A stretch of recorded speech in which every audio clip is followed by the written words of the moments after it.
thank you all for coming to this divine engagement once again this Sunday, where we have our divine meetings and we invite people out to come out and build and share their energy and their consciousness inside of what we're doing, and allow us to project this divine energy out to the cosmos, because this is our black media, our conscious media network that we're wholeheartedly distributing and putting this out to the people to kind of wake their minds up. This is what we're using this platform for, to get this consciousness to our people and begin to wake them up. This is our unified effort to distribute empowered knowledge, information, and consciousness to our people to affect their life and condition and their situation.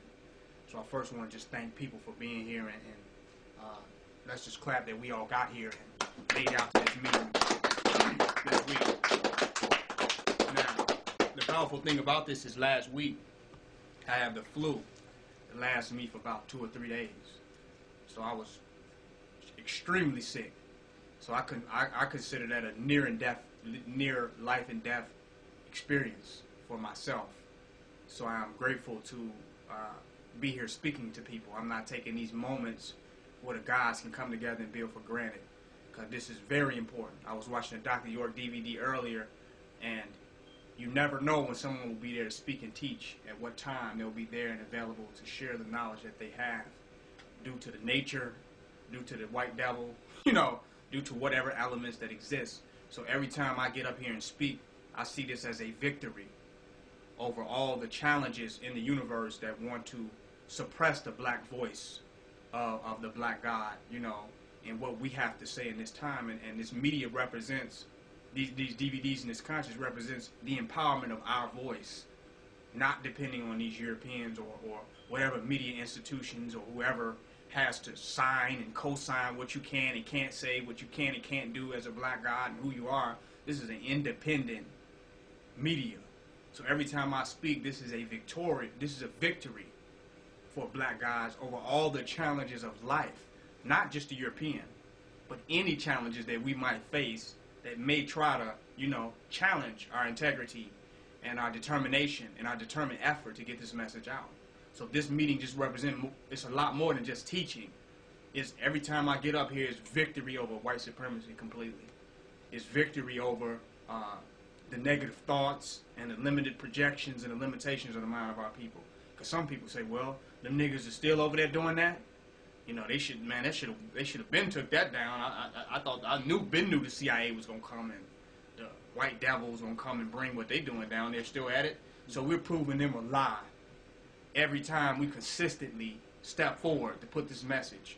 We have survived poison attacks, because I say even a flu thing that is going around is chemical warfare. It's not a real flu or real virus that people are actually catching. They actually want to slow things down.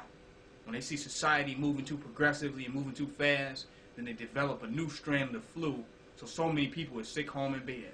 This is a strategy. And it's not just for revolutionaries, it's just a social strategy that they use, period, to slow things down. How else they going to get, just like they can just stop traffic and have a traffic stop, well, they create these health stops by putting out these different vaccines to slow down the movement of society as a whole. When they think people are getting out of control, then they bedridden. They try to get as many people bedridden as they possibly can. So that's a clandestine strategy that they use to kind of govern the activities and the behaviors of a community and of a people. So every time we speak, we have overcome all these different manner of challenges and obstacles, and we're daily and weekly defeating them. And every time we defeat some of them, we're getting stronger and stronger as a community. Every time we go through any negative obstacles or any negative challenges that have come upon our path, we're 10 times stronger afterwards. And that's exactly how it should be. So as the time go by, we literally become invincible to things that were stopping us, stifling us, and slowing us down years back. Because a lot of times we didn't even recognize how some things were affecting us and challenging our integrity to nation build.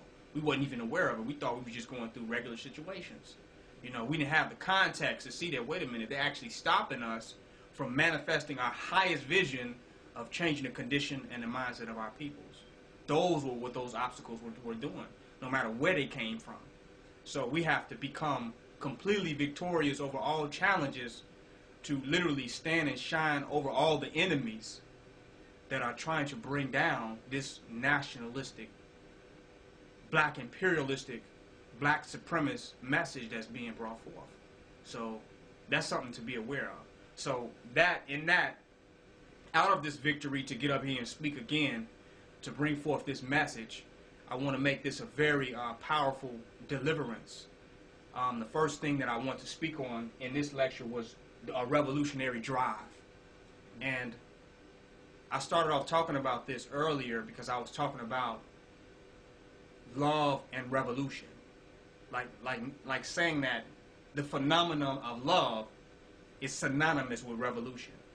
And what do I mean by that? It takes a courageous person to love. After all of the challenges that individuals go through in relationships with people, all of the positive energy that you put out and your best effort that you put forth into the universe, and all that is taken for granted, that people step and walk on, for an individual to love after that, that is revolutionary. Do you see the point I'm making? It's like, because now the courage that it takes to love after all of that comes from the same place that it takes to be a revolutionary.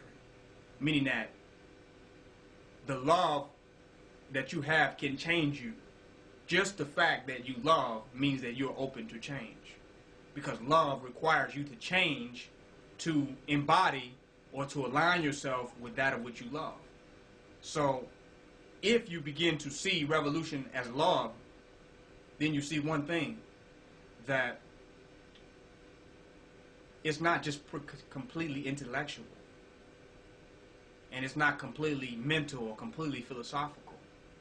It is a heart experience. It's an emotional experience. And what do I mean by that? I mean that when you say you love the people, and that is what it must be rooted on. It's a love of self that is now seen in your people. So you see yourself in your people, and your love of self is now your love of your race, your love of your species, your love of your community, your love of your family, culture, nation. So now when you see that love in them, which is a reflection of yourself, that love begins to say, well, I want to change the condition of this community, of this people, out of that real experience of love. Now, intellectually, it may not sound logical. You know, a child is trapped in the bottom of a well. Logically, you feel if you go down there, you're going to get trapped down there with the baby.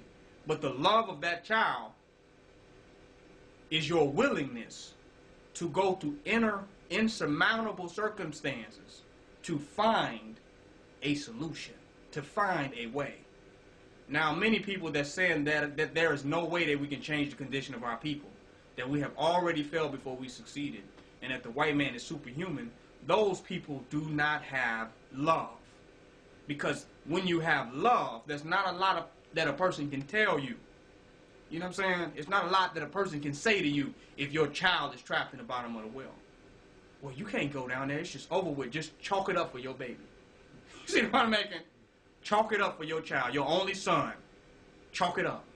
You're not going to be able to get in that well and get him. If you go down there, you're going to be trapped. There's no way we're going to get down there. Now, a person who loves their progeny and their offspring cannot even begin to conceptualize that, even though it may sound rational. It sounds rational and very intellectually sophisticated that you cannot go down to the bottom of this well and get your child.